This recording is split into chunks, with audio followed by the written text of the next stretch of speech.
Hey everybody, Jason with Coin Snobz. Today we are going to go through a bank wrapped roll of 2005D Buffalo or Bison nickels. Now I've had this actually since 2005. I got this from a bank. I think I got 10 rolls at the time. I've gone through 9 of them already, and I've been holding on to this one for, oh man, I probably opened the last one, I would say probably 9 or so years ago. It's been quite a while since I've actually done anything with this. And this is my very last roll, bank wrapped roll of the Buffalo nickels. Now, what I'm looking for in this roll, of course, is I'm looking for the speared buffalo. I'm looking for die chips, things like that. But number one, of course, is going to be that speared buffalo.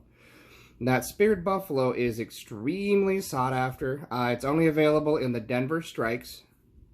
And they're still finding them. They're pretty common. Well, no, I shouldn't say they're common, but it's not uncommon to find them still in rolls. There's been a couple of reports recently, people actually finding them in circulation. But we're going to go through this roll and see if we have any. And of course, we're going to look for high mint states, other errors, things like that. These coins are starting to get a really neat gold tone to them, too. I don't know if that's throughout the whole roll or if it's just the end. I've got tail enders on both sides, but because I'm the one that got these rolls, I know they're Denver's. But we're going to go through this roll and check them out. Alright everybody, this is our primary goal right here. This is what we're looking for. That's the infamous speared buffalo or bison. If you look, it starts right about here, and you can actually see it all the way through the buffalo.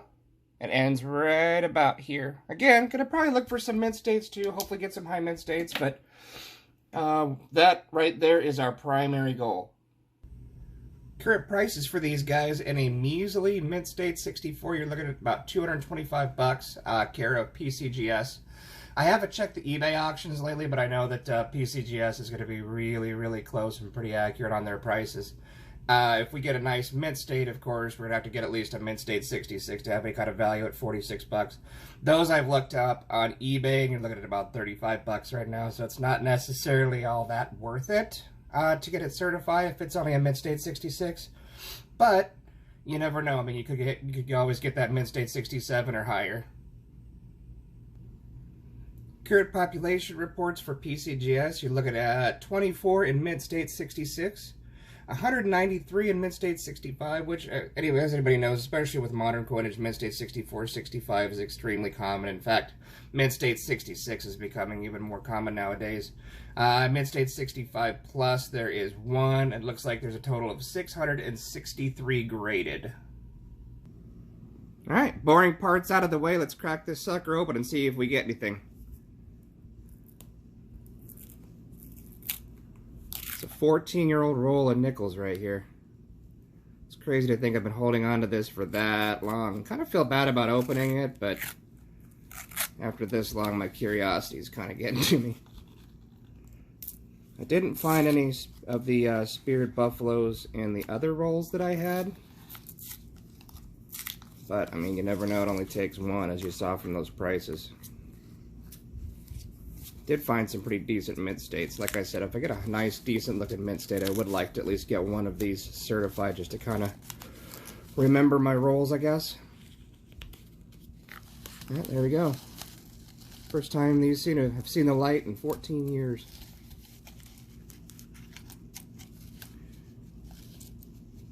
Give me a second to put on my other glove here real quick. All right.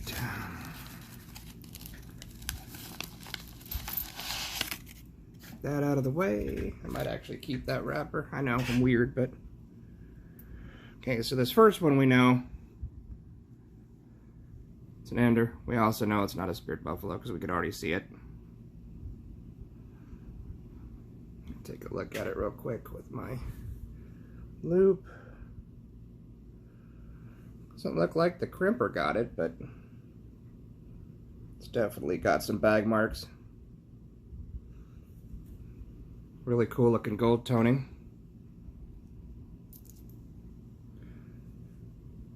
I'll take a look at the first few here, and then I will do a wrap up at the end for you guys.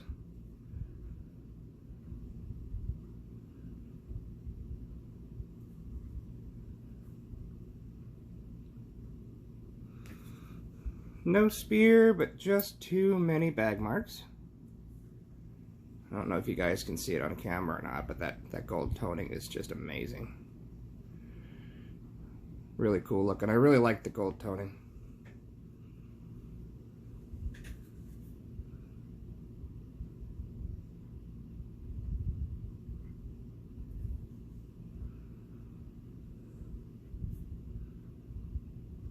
Really bad bag marks on that one. No spear.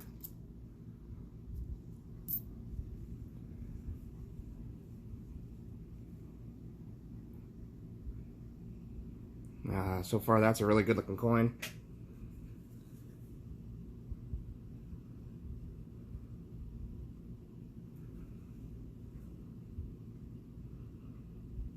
And of course, the obverse got me. So never mind on that one. I'm not going to put these back into circulation either. I'm going to keep them. Again, even if they're not an error, I know I'm weird. But I definitely hoard coins.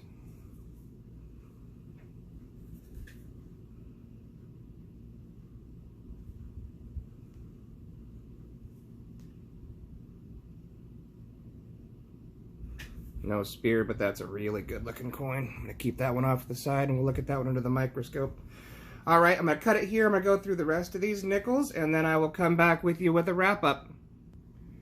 Alright, well, no speared bison, which I kind of predicted because, like I said, I've already gone through like 8 or 9 rolls of this a long time ago and didn't find any then. Usually, if you get that many rolls and you find 9, you're not going to find one in the last one, of course. They kind of travel in sets. But I do have 6 guys here that are in the running for a decent mid-state, maybe a mid-state 65, 66 or higher. Like I said, I'm going to certify at least one of these just to kind of like, you know, quote-unquote commemorate my rolls, I guess you would say. And then I had one down here that looks like it might be struck through, but I'm not sure. We got to check it out under the microscope. All right, our first contestant here. Let's see what we got. Looks like maybe a little bit of a bag mark up there on the top of his forehead. And a few little lines on his face. Maybe bag marks. Might also be from the planchet just not being completely finished properly. I mean, they're not polished, of course, but they're also, you know, they're not nasty. They do go through a little bit of a polishing process before they're turned into coins. Certainly not like a proof coin, obviously, but they're still polished up a little bit. Alright. Now see that bag mark right there underneath the A in states? That's going to disqualify this one for me. This one's going to be a solid no. This could still get a 65 or a 66 from PCGS or NGC, but I don't know. And that's kind of the whole idea behind Coin Snobz. Trying to get it as close to perfect as absolutely possible. Good coin, but I hate that bag mark under that A. Alright, contestant number 2.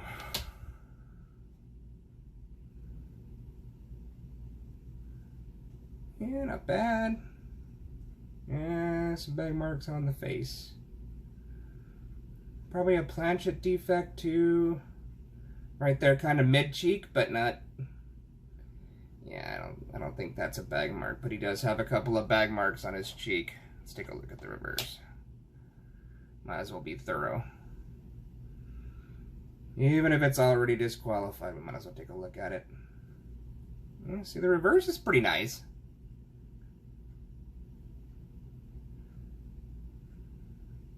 Yeah, the reverse is really nice, actually. Not the best strike. Planchet was a little bit rough, but all in all, it's pretty problem-free on the back. A little bit of a mark there on the last A in America. Not bad, but I'm not happy with that averse. So, next. Alright, let's see. I really like the color on this one. This one's got a little bit of purple in it, even with the gold. And it already doesn't look good.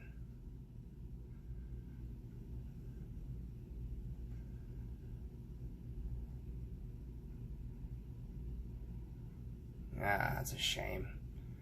Really pretty colors on that coin. Oh, he's got a pretty bad bag mark just below his lip there, above his chin. And he's got some bag marks on his cheek. So, it's going to be a no. Such a pretty coin, though.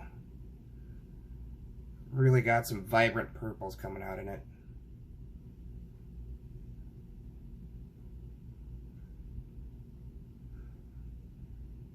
But can it be a high mid-state coin? No. Oh, no. No. Still keeping that one off to the side, though. I just like the way it looks. Alright. Contestant number 4. I think this is before. Yeah, number 4. Cheek looks a little bit rough. Looks like there's a couple of bag marks, but it also looks like the planchet was kind of rough before it was struck. Yeah, see, like right here above the L in Liberty. It's kind of hard to see, but like right about there. That to me doesn't look like a bag mark. That looks like that was probably in the planchet. But I mean, it's kind of hard to say because these things, again, like the name suggests, it's a bag mark. So these things were traveling with a whole bunch of other coins jingling around in a bag in the back of armored cars, inside the mint, inside giant totes, so these things have plenty of time to get damaged. Yeah, it's got some bag marks. I don't like it. Nah. We're gonna go with a no on that one. Contestant number 5. And he's got some scrapes on his forehead, a little bit behind his eye right there. Yep. Really bad bag mark there on his forehead. Alright. So that one's already out, but let's take a look at the reverse.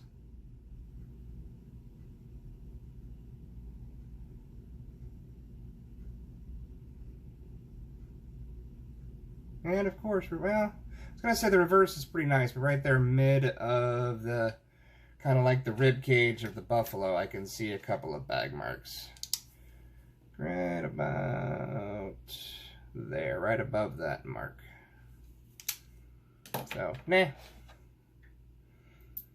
Alright, last one. Hopefully last but not least. Yeah, probably. That in his cheek right there is almost definitely a planchet imperfection. I would have to say. That doesn't look like a bag mark. Right there on his gel, though, that's definitely a bag mark. Some sort of a scrape.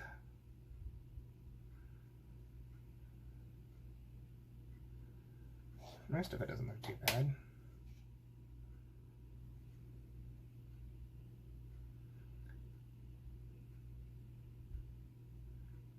Yeah. Reverse is pretty decent. But the inverse has got us killed. Alright. Let's check out this last one here to see if this has actually been struck through grease or if it's just a rough planchet. Oh yeah. Yeah, that's struck through grease. Let me bring it up a little bit so you guys can see it. Get a good angle on it. There we go. Pretty much all above the 2005. Below the Liberty. All of that right there. All of this area right here that's kind of shinier. But it's a lot more rough. That's struck through grease. So basically when the press operator, or really anybody who works at the mint, needs to polish a die, like let's say they just got done polishing it, removing a clash, or you know, whatever, any kind of imperfection, so they can keep using that die after they polish it. Well, actually, while they polish it, the polishing compound they use, and then the finishing compound that they use is grease. It's really greasy. So if they don't get all of it off of the die before they start striking coins again, it will leave an impression like that. It's basically just that it's not fully struck. There's a layer of grease in between the actual, beautiful fields and devices of the die and the planchet. It looks like there's some above the buffalo there too on the reverse.